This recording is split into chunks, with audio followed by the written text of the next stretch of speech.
Bonjour chez vous, bon après-midi, bon week-end chez vous. Je suis Immaculée pour le compte de Immaculate Access sur YouTube. Si vous venez juste de me découvrir, n'hésitez pas, faites-vous donc, devenez mon ami, faites-vous donc abonner sur ma chaîne YouTube Immaculate Access et là en sigle ILA en anglais. Que mon Dieu vous bénisse partout où vous êtes, dans tout pays africain où vous vous retrouvez. En tout cas, recevez vos grâces et bénédictions. Que mon Dieu vous bénisse abondamment, abondamment.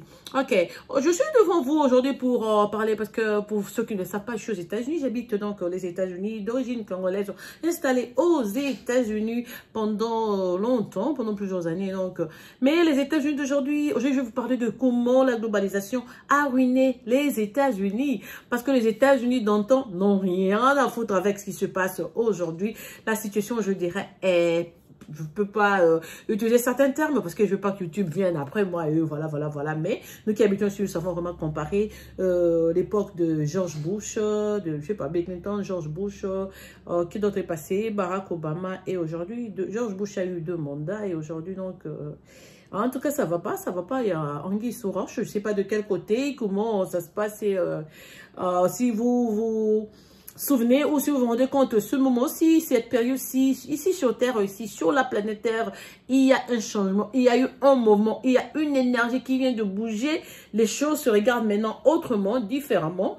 Où est l'espoir de demain? Comment on va sortir notre crise, je ne sais pas, du capitalisme ou je ne sais même pas, mais aux États-Unis, vous sentez, il y a un vide, il y a un changement, il n'y a plus de...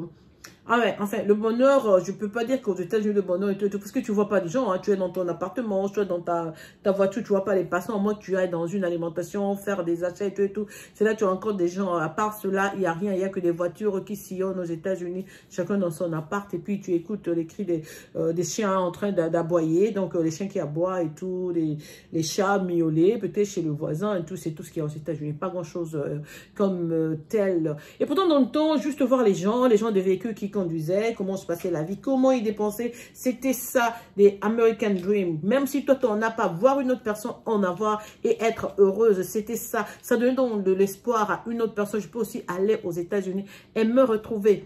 Le vent qui se passait pendant la pandémie, donc les gens ont compris qu'il ne fallait pas rester ou dépendre d'un boulot qui te donne un chèque weekly, donc par semaine. Comment on dit par semaine en français? Hebdomadaire. Donc, il fallait changer. Beaucoup de gens ont ouvert donc des petites et moyennes entreprises. Ils ont leur business à côté de gauche à droite. Du coup, les grandes entreprises ne savent plus récupérer beaucoup de gens au boulot. Il y a beaucoup de boulot aux États-Unis. Ils sont en train de chercher des gens à travailler. Alors, ils sont en train de jouer un petit jeu. On augmente le prix de la nourriture. Comme ça, ces gens qui ont ouvert leur propre business ne seront plus capables de dépenser ou de afford pour couvrir leur business. Ils n'auront pas de choix, ils vont abandonner leur projet et vont revenir vers chez nous. Mais tout ce qui se passe ici, moi, en tant que quelqu'un qui étudie l'économie aussi dans ma vie, je ne parle pas que de la politique ou des recherches internationales, que j'ai eu la chance à étudier à l'université. J'ai aussi, je dirais d'abord que ma passion même c'était le calcul, l'argent, parce que j'aime le magot et tout. J'ai fait l'option commerciale à l'école secondaire, commerciale et administrative. Donc tout ce qui est argent m'intéresse beaucoup. Moi, qui vous parle, moi j'aime l'argent. Parce que j'aime dépenser et tout, j'aime l'argent. J'aime pas forcément des millions et tout, mais même quand j'en ai un peu, ça met vraiment à l'aise l'argent. Donc je sais pas. En fait, quand j'étais petite dans ma famille, je devais empêcher mon papa de passer. Donc, je devais m'aligner sur la porte de la sortie de la maison. S'il ne me donnait pas l'argent, il partait par le boulot. Donc, c'était ça ma vie quotidienne. Et tout le monde dans ma famille, c'est qu'il y a c'est là. Alors, je dis aux gens, moi, j'étais née avec de l'argent parce que j'étais vraiment enfant. À peine 5-6 ans, je cherchais l'argent chaque jour. On devait me donner, presque me corrompre pour que je laisse le passage aux gens. Donc, tu ne sautes pas, tu passes pas à côté. Voilà, je parle un peu trop parfois. Donc, alors, au vif du sujet, je veux parler de comment la globalisation a ruiné les États-Unis. Parce que les États-Unis, d'antan, c'était une stabilité. Comme je venais de le dire tantôt, tu enviais juste voir comment les Américains vivaient. Ça te donnait envie de venir aussi vivre aux États-Unis, goûter un peu aux délices de leur American Dream. Mais aujourd'hui, on est ici, vivant aussi. Tu cherches, mais où est passé le Dream là? Mais j'ai rêvé de ceci, j'ai rêvé des patati patata. Le Dream en soi, tu ne le vois pas. Moi, quand je parle, le truc de racisme, d'injustice et tout, mettons ça de côté. On parle des faits. You get real. Le mouvement qui s'était passé aux États-Unis pour qu'aujourd'hui la situation soit presque chaotique aux États-Unis. Je parle de financement. On a coupé. Vous savez qu'aux États-Unis, si tu as un enfant ici, l'État supporte l'enfant en te donnant ce qu'on appelle le food stamp. Donc chaque mois, il y a un chèque qu'on te donne. C'est même une carte, on met l'argent, tu dépenses pour l'enfant. Déjà quand l'enfant est dans le ventre, on te supporte les œufs, les fruits, les légumes, des trucs dans des besoins de première nécessité. Donc ça prend déjà en charge l'enfant à partir étant dans ton ventre. Et puis quand il sort dans la nourriture de l'enfant, tu n'achètes pas avec ton argent. L'État supporte l'enfant, je crois, jusqu'à 18 ans. Ouais, jusqu'à 18 ans, tu peux nourrir ton enfant juste avec ce que l'État donne. Donc l'argent ne sort pas mal de ta poche. Ça pour les gens de petite, j'appelle petite vie, parce que si ton income, le revenu mensuel est en deçà de la moyenne, donc tu auras accès à ces choses-là. Et voir aussi comment le système se passe ici. C'est comme s'ils avaient arrangé ça comme cela. Donc vous les immigrés, quand vous venez, vous tapez votre petit boulot, mais voilà, on vous récompense en vous donnant ce truc-là pour élever les enfants. Donc vous pouvez avoir une stabilité, vous limitez quelque part. Quand tu as le courage, tu te tapes le toupet, tu dis que voilà, maintenant je commence à faire plus d'heures, bien je vais faire autre chose à moi et tout et tout. Les complications commencent à venir, on commence à mettre les bâtons, comment on dit, les bâtons sous les roues, dans le roue et tout, dans le roue pour t'empêcher, donc pour quitter donc cette situation de pauvreté pour aller à la prochaine donc échelle. Donc je veux parler de la globalisation comme je dis parce que dans le temps, donc, les États-Unis étaient vraiment stables. Et puis, du coup, quelqu'un, j'ai oublié le nom du monsieur, parce qu'on a déjà fait allusion à lui, je crois même par des recherches, j'avais là lu à propos long ago quand j'étais à l'école. Bon, la globalisation, quand on a parlé de ces termes, j'étais encore à l'université, je crois en 2e grade, hein. Donc, du coup, il y avait des changements. Eux, quand ils faisaient la globalisation, leur mental était que, comme nous en Afrique, on a toujours été des boucs ou des chèvres pour eux.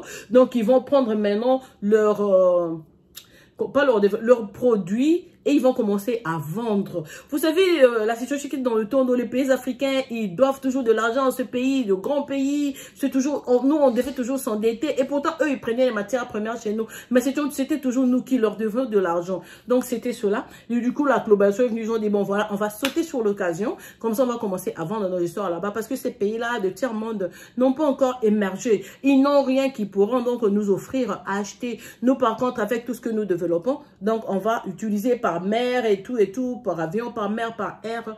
On va commencer à inonder leur marché, donc leurs enfants, leurs familles vont commencer à acheter et nous allons donc reprendre leur argent comme ça. C'était tout un plan qui était là, le calcul était là, donc d'inonder nos marchés, de prendre notre argent toujours pour eux. Donc du coup, nous resterons toujours dans la situation de dépendance pour eux. Mais voilà, quand la globalisation a commencé, ils ont tous adhéré à ce mouvement, ils ont accepté. Personne n'a prévu que la Chine prendrait donc le devant de la scène financière du monde.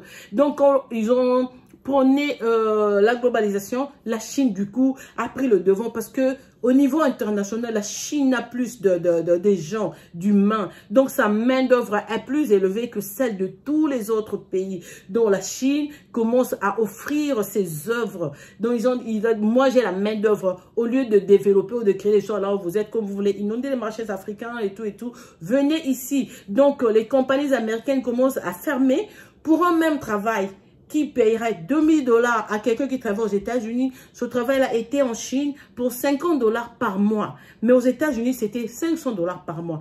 Donc, les propriétaires des sociétés multinationales ont fermé leur compagnie ici pour commencer à manufacturer leurs histoires à partir de la Chine et envoyer ici. Pendant ce temps-là, la Chine s'est amassée de l'argent. Elle-même, elle a triché ou copié tout ce que les États-Unis faisaient, tout. Et commence à vendre les mêmes histoires, mais à prix très vil. Le prix des choses, même vous savez, quand tu achètes un sac ici, à Paris et tout, en Italie, partout, le prix est élevé. Mais le même sac, on peut le copier. Mais non, donc en Chine, là, on t'offre le même sac que tu as eu à 4000. Tu as un Céline à 4000 là-bas, les Chinois te font ça, ils te disent à 70 $, tu vois un peu. Donc, tu dois être vraiment bête pour te dire, on me présente ça à 4000, même si je dis de l'original. Si je portais pour voir que l'original, on doit ouvrir, voir l'étiquette et voir à l'intérieur. Mais sinon, si 2 personnes portent ça, tu ne sauras même pas que c'est du faux, c'est du vrai. À cause de ce mouvement, donc, la Chine a vraiment pris le devant. Et petit à petit, les États-Unis s'est éclipsé. Petit à petit, on parlait plus des États-Unis. La Chine s'est développée. Dans le temps, la Chine était sale, hein, si vous ne saviez pas. Les gens vomissaient, les gens pissaient dans les rues, les gens crachaient même sur des végétables et tout. Il n'y avait pas de propreté. Mais la Chine savait que en ce moment où ces gens viennent avec leurs industries ici, on doit faire de sorte que notre cité soit belle, comme ça ils auront encore besoin de venir même passer des vacances ici, même en tant que touristes. Petit à petit, la Chine a commencé à construire des buildings.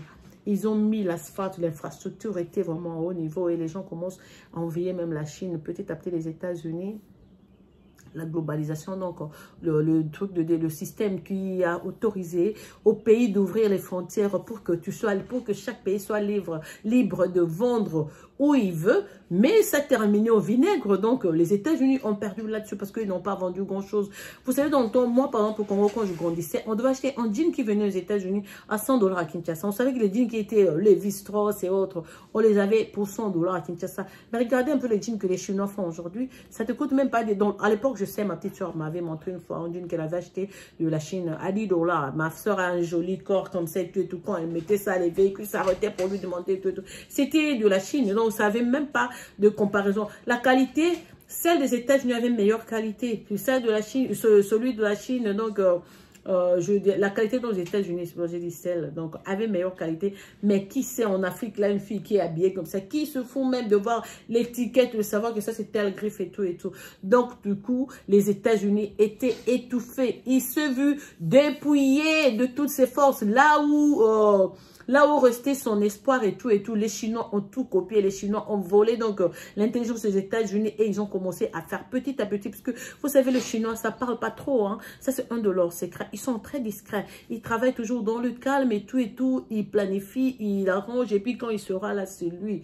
Une fois j'étais à Paris, ça fait quelques années, un PDG d'une société, il a amené toute sa compagnie pour récompenser parce qu'ils étaient des bons travailleurs. À plus de 300 personnes, hein. Les bus sont arrivés, les gens criaient, une surprise dans de l'aéroport jusqu'à l'Arc de Triomphe. Ils prenaient des photos et tout, ils nous ont appelé, aidez-moi, prenez-moi des photos et tout. On retourne dans 2 jours, notre chef, ils nous ont raconté l'histoire. Même aux États-Unis, qui a payé les frais, ça va acheter des billets pour toute une compagnie, tous ses employés, enfin, parce que vous avez beaucoup travaillé pendant autant d'années. Je vous amène en vacances à Paris.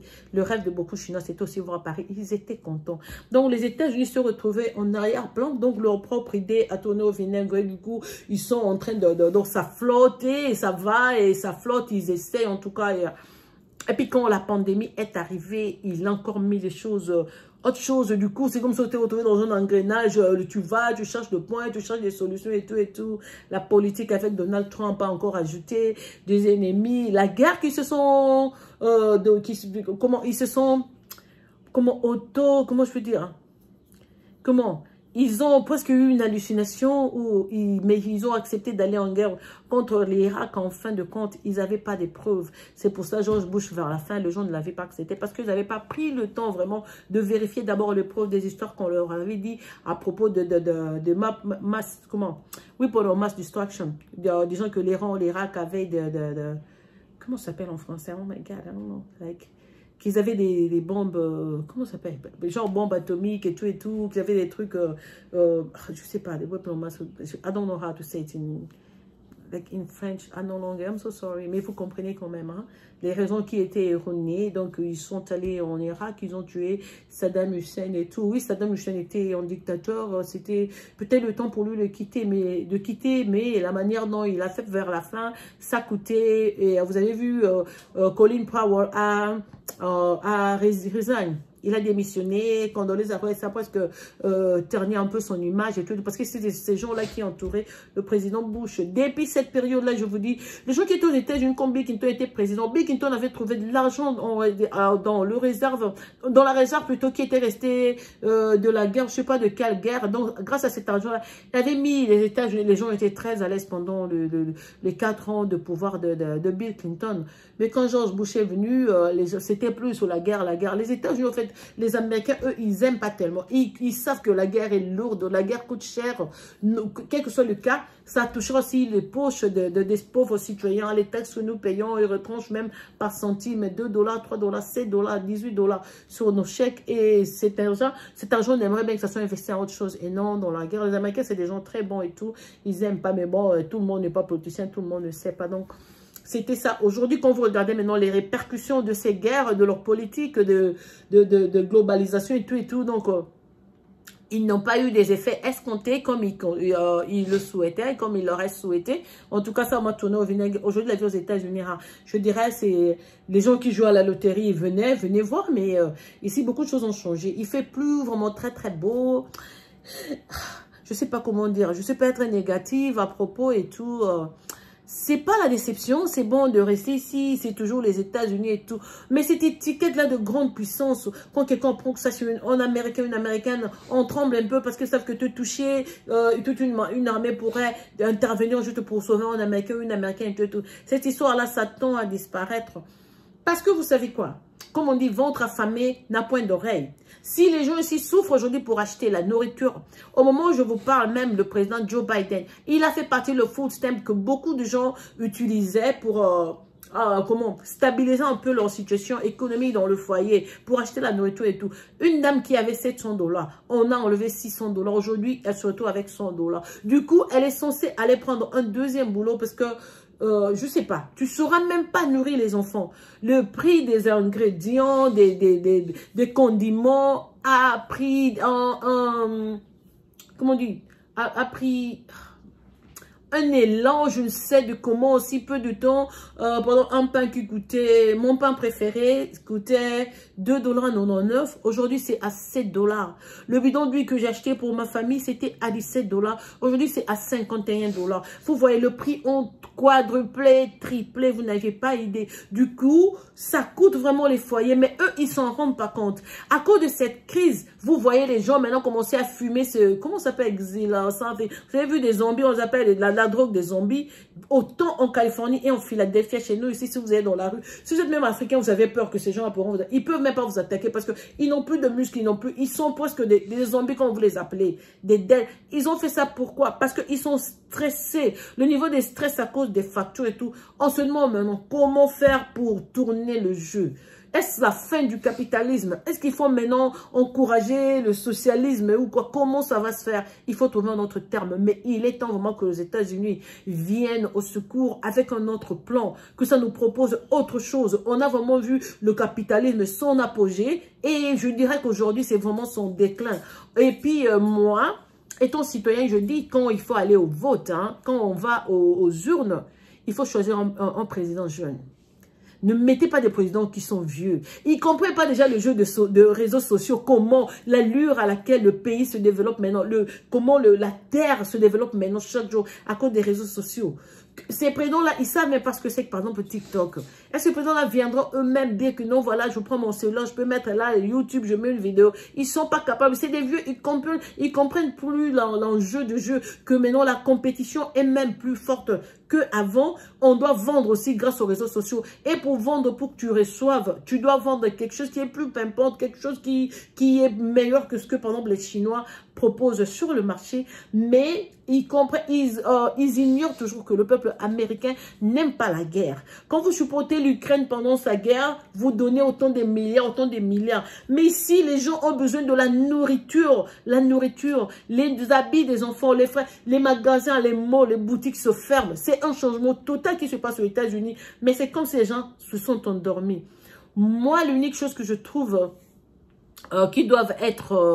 l'unique chose qui doit être, je veux dire, restructurée aux États-Unis, pour un peu compenser, comme on peut utiliser comme panacée de la situation économique des États-Unis, mais non, je veux dire d'abord qu'ils doivent casser le prix du loyer. C'est pas possible que beaucoup de gens font 1600, 1700, 1800 $ par mois, mais tu trouves pas un appartement à 700 $, à 800 $.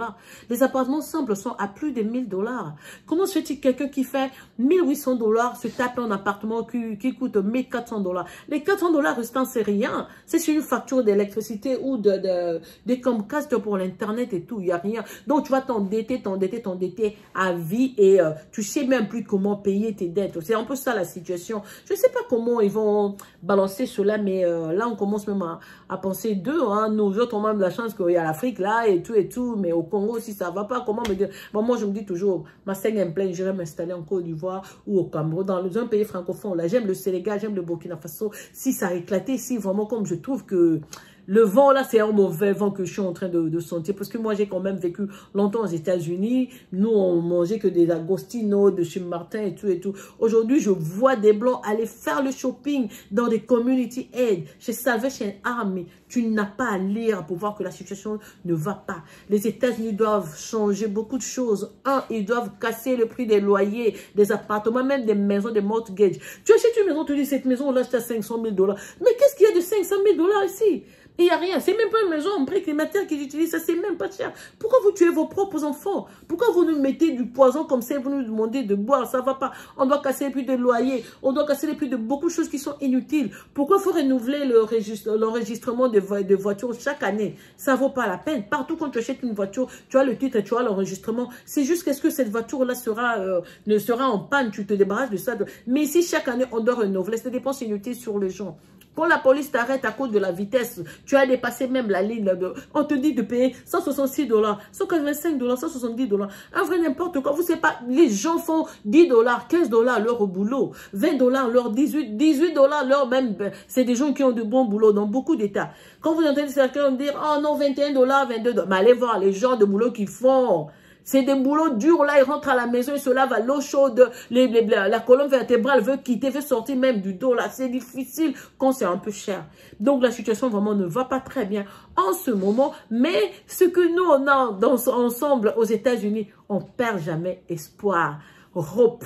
As we said sur la monnaie, on a toujours dit in God we trust. Je sais qu'il y aura un temps, parce que moi je dis que la roue, comme j'avais fait sur une vidéo, il y a toujours une fenêtre qu'on appelle chrono. Chaque état ou chaque partie sur terre, même dans la vie individuelle, il y a toujours un moment où Dieu ouvre toutes les chances, tout ce dont tu avais besoin. Maintenant tu peux avoir tout, il te bénit, mais tu n'as pas ça pour toute la vie. C'est un peu avec le succès. Ah, c'est Beyoncé qui chantait, pouf, elle est encore là, mais Chloé et Belle, ils sont là. Du coup, tu vois devant Beyoncé, Chloé, Belle, normalement devait vendre plus qu'elle parce qu'elles sont jeunes et tout, on va les accepter plus. Et puis quelque chose, quand tu as beaucoup vu, ça peut, à force de voir beaucoup, même les photos, même les vidéos de quelqu'un, même écouter ses chansons, du coup ça part. Ça veut pas dire qu'il est mauvais chanteur. En ce moment, s'il y a un bel album sur le marché, l'album Légende de Koffi Olomide, très bien réfléchi, c'est à 100% dans le temps. Je vous dis que cet album la ferait du boucan. Mais regardez comment c'est. Parce que Dieu dit Koffi, à 65 ans, tu as fait assez fait. Tu laisses le temps à ceux qui viennent maintenant peut-être à faire et à faller. Leur tour aussi viendra.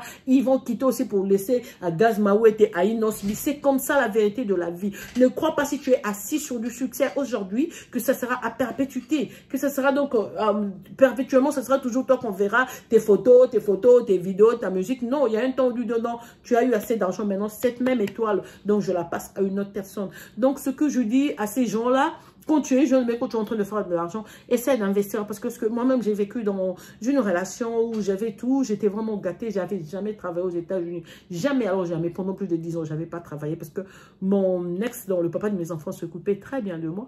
Et donc, brusquement, on s'était séparés. Je me suis retrouvée sans rien, sans expérience de boulot aux États-Unis ou quoi que ce soit, avec 3 enfants. Donc, je savais même pas comment danser. J'allais dans la dépression, des crises et tout. Heureusement, Dieu aidant, il m'a curé instantanément. Je vous ai dit la vérité sur Jésus veut venir dans ma vie, le voir, m'a donné des directives et tout, but most like the biggest I did for me, c'était vraiment me curer parce que j'étais malade dans la tête, malade dans le corps et tout. Quand Jésus passe, il te touche comme ça, partout il touche. D'abord tu sens pas, tu sens les doigts, mais ces doigts-là, c'est comme si c'était, je sais même pas comment dire. Donc, partout, ça passe sur ton corps, la maladie ou la douleur que tu as, ça part. Ça te touche là, le corps se repose. Donc, j'ai vraiment été guérie miraculeusement. Donc, je reprends ma vie maintenant. J'ai un petit boulot que je fais juste pour... je suis venue au besoin de mes enfants, du genre nourriture.